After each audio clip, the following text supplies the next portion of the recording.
In 1859, a miner named Henry Comstock walked into an assay office in Nevada Territory carrying a coffee can full of heavy black sand.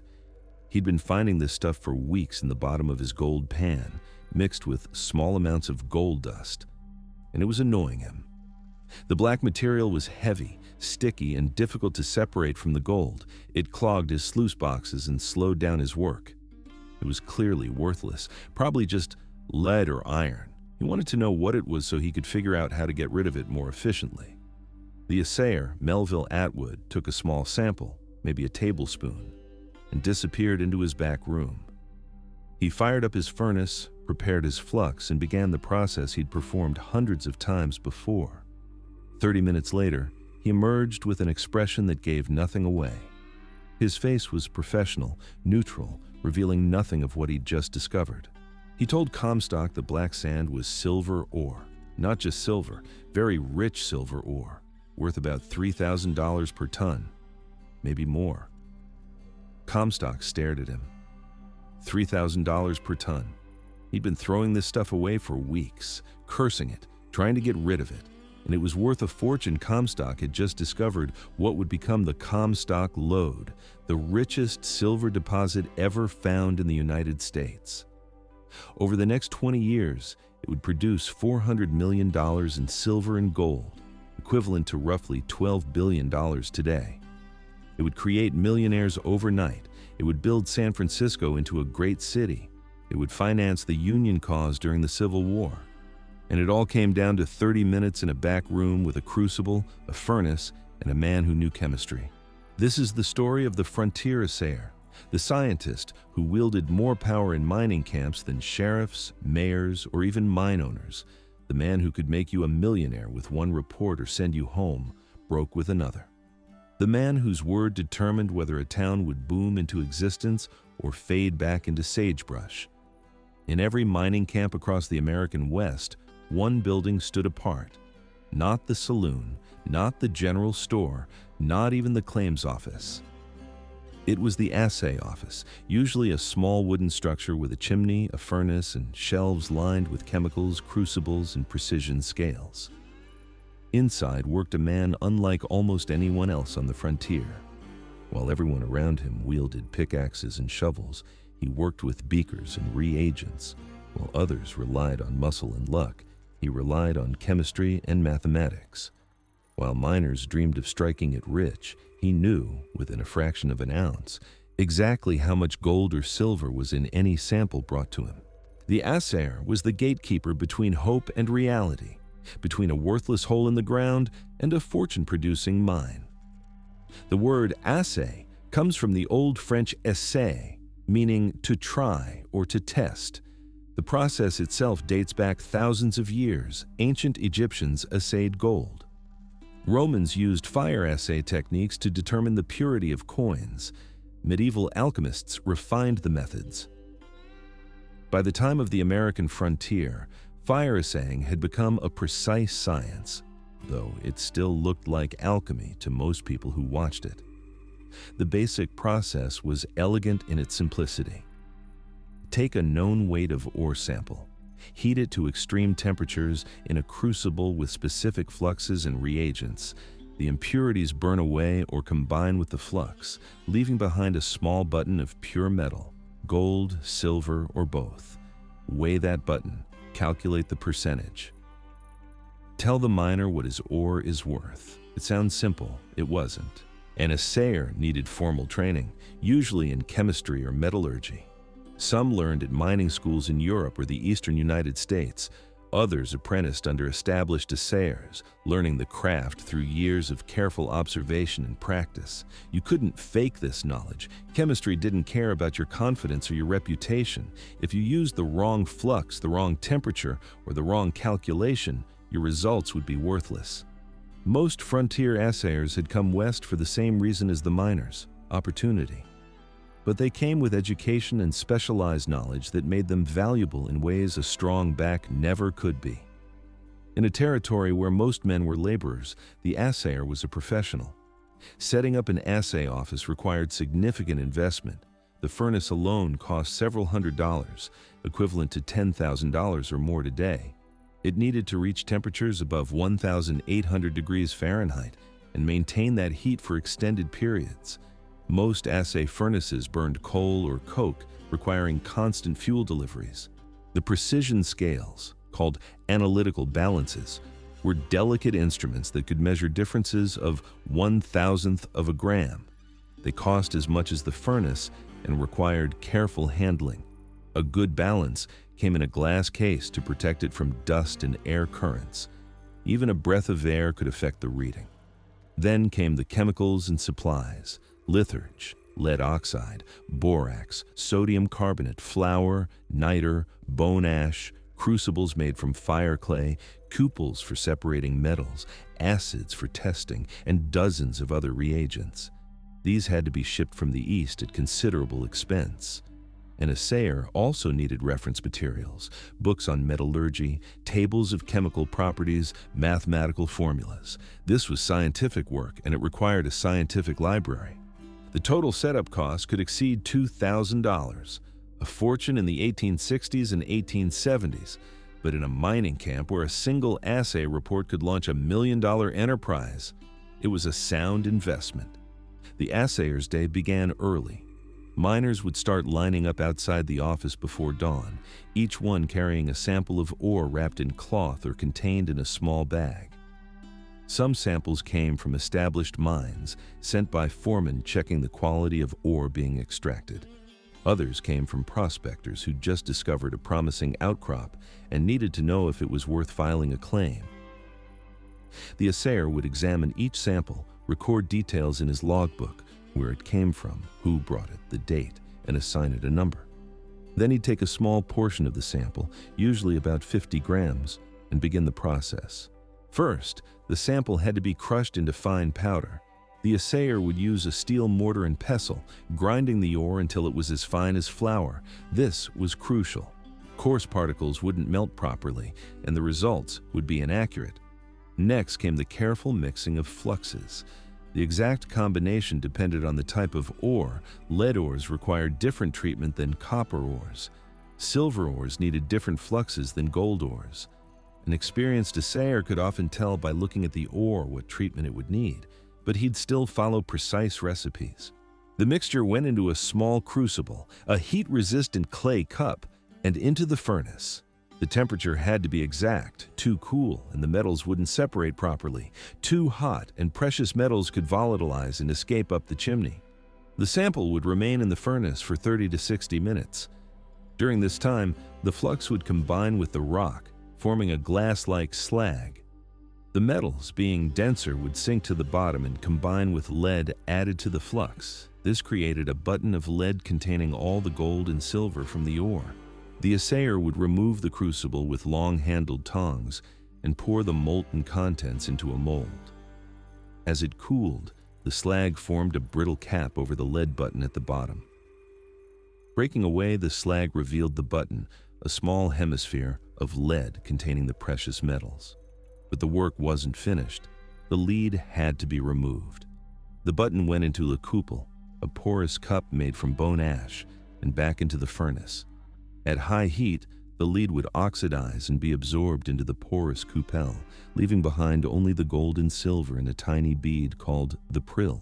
This prill, sometimes no bigger than a pinhead, was the moment of truth.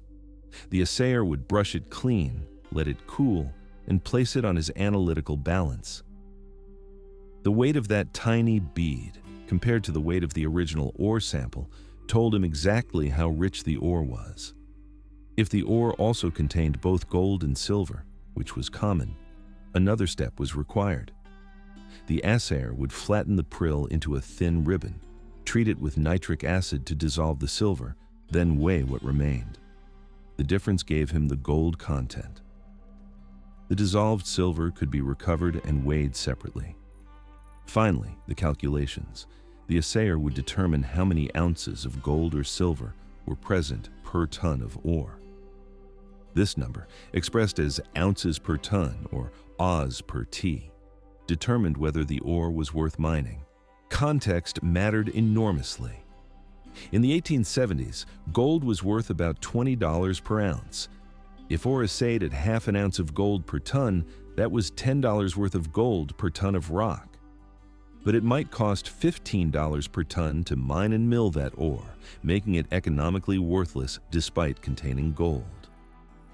Rich ore might contain 5, 10, or even 50 ounces per ton.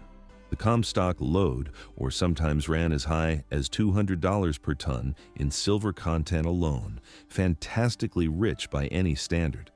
The Assayer's report determined everything.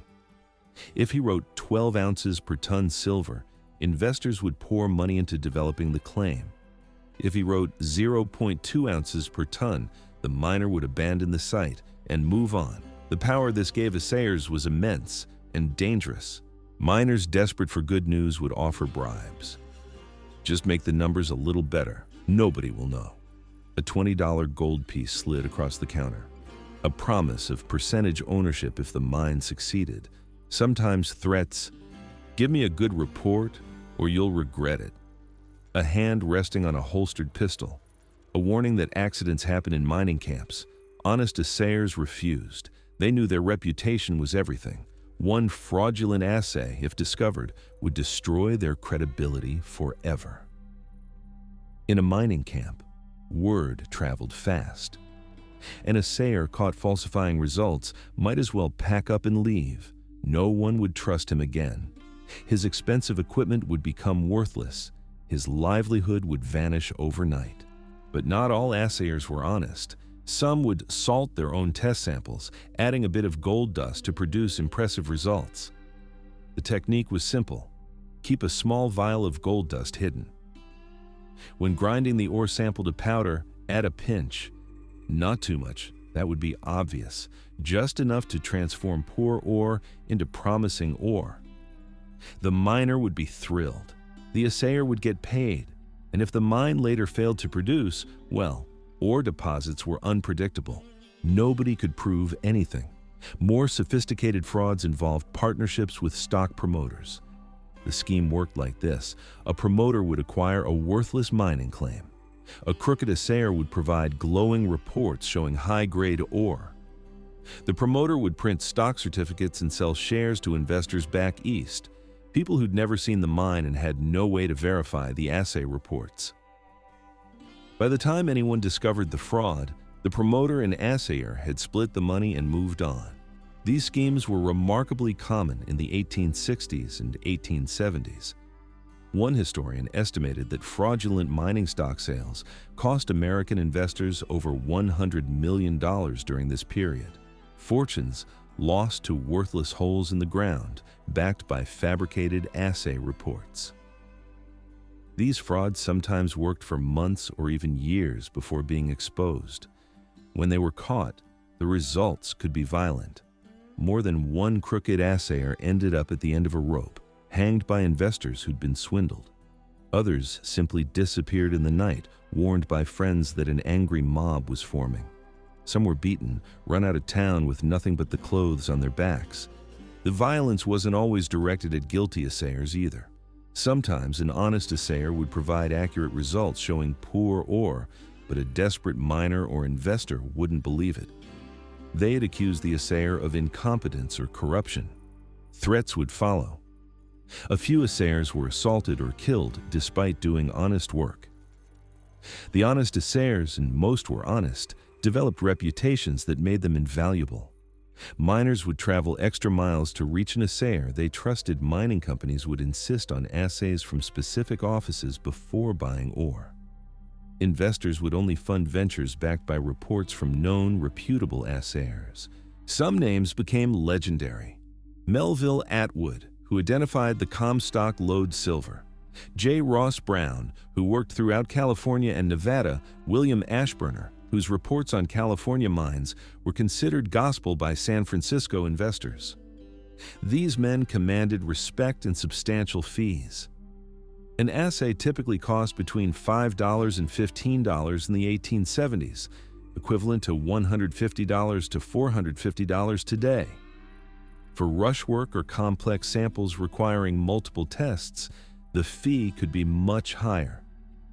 Given that an assayer could process a dozen or more samples per day, the income was substantial. A busy assayer in a productive mining district could earn $5,000 to $10,000 per year, making him one of the wealthiest men in town. But the work took its toll. The constant exposure to heat was exhausting. Summer days could reach 100 degrees outside, while the furnace added another layer of oppressive heat inside the office. Many assayers worked in their shirt sleeves, sweating through multiple changes of clothes per day. The chemicals were dangerous. Lead oxide, mercury, various acids, all toxic, all handled daily without modern safety equipment. Assayers frequently suffered from lead poisoning, characterized by stomach pains, weakness, and tremors. Mercury vapor from certain processes could cause neurological damage. Chronic exposure to furnace heat led to eye problems. The mental pressure was constant. Every result mattered. Every calculation had to be perfect. A mistake, even an honest one, could send a miner down the wrong path, cost investors fortunes, or destroy the assayer's reputation. Some assayers cracked under the pressure. They'd start drinking heavily, make careless errors. Eventually, they'd have to give up the work or move to a new camp where their reputation hadn't followed them yet. But the successful assayers, the ones who maintained their accuracy and honesty year after year, became pillars of their communities. They'd be consulted on town planning, asked to serve on committees, elected to territorial legislatures. Their scientific knowledge and professional bearing made them natural leaders in communities that desperately needed educated, trustworthy men. The assayer's office often became an informal gathering place. While miners waited for results, they'd discuss recent strikes, debate the merits of different mining techniques, share news from other camps. The assayer, having seen samples from across the district, often knew more about the local geology than anyone else. He'd answer questions, offer advice, and sometimes quietly point prospectors toward promising areas. This knowledge made assayers valuable beyond their technical skills. A good assayer developed an intuitive understanding of local ore deposits. He could look at a sample and not just determine its metal content, but also make educated guesses about where it came from and whether there might be more nearby. Mining companies would sometimes hire assayers as consultants, paying them to visit claims and provide geological assessments. The assayer would examine outcrops, test samples from multiple locations, and write reports on whether the deposit was worth developing. These consulting fees could exceed the income from routine assay work. The relationship between assayers and the mining industry was symbiotic. Miners needed assayers to evaluate their finds. Assayers needed miners to bring samples. When a district boomed, the assayer prospered. When mines played out and prospectors moved on, the assayer either moved with them or went out of business. Some assayers followed the booms across the West. They'd set up in Deadwood during the Black Hills Gold Rush, then move to Tombstone when silver was discovered in Arizona, then head to Cripple Creek when gold was found in Colorado. They'd pack up their furnaces, scales, and chemicals, ship everything by freight wagon, and set up shop in the next boomtown. Others stayed put in established camps, building permanent practices that lasted decades. Virginia City, Nevada, had several assay offices operating continuously from the 1860s into the 1900s. As the Comstock mines went deeper and the ore became more complex, the assayer's expertise became even more valuable. The technology evolved slowly. By the 1880s, some assayers began using newer chemical methods alongside traditional fire assaying. Spectroscopy allowed identification of trace elements. More sophisticated furnaces provided better temperature control. But the basic fire assay technique remained the gold standard, literally, because it was accurate and reliable. The profession began to formalize. Assaying schools opened in mining regions, professional associations formed, standards were established for proper procedures, and reporting states began licensing assayers, requiring them to pass examinations proving their competence. This professionalization protected both assayers and their clients. A licensed assayer had demonstrated knowledge and skill. His reports carried legal weight. Courts would accept his testimony as expert evidence in mining disputes. And disputes were common. When two claims overlapped, when ore ownership was contested, when investors sued promoters over fraudulent stock schemes, the assayer's reports became crucial evidence. A good assayer kept meticulous records: sample numbers, weights, procedures used, results obtained, dates, and client names. These records could be subpoenaed and examined years later. More than one court case hinged on an assayer's testimony. Did you personally conduct this assay? What procedures did you follow?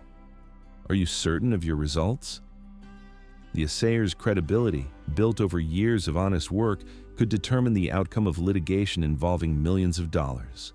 By the 1890s, as the frontier era waned, the role of the independent assayer began to change. Large mining companies built their own assay offices, employing full-time assayers as salaried staff rather than independent contractors. The U.S. Geological Survey established assay standards and trained government assayers. Universities added metallurgy and assaying to their curricula.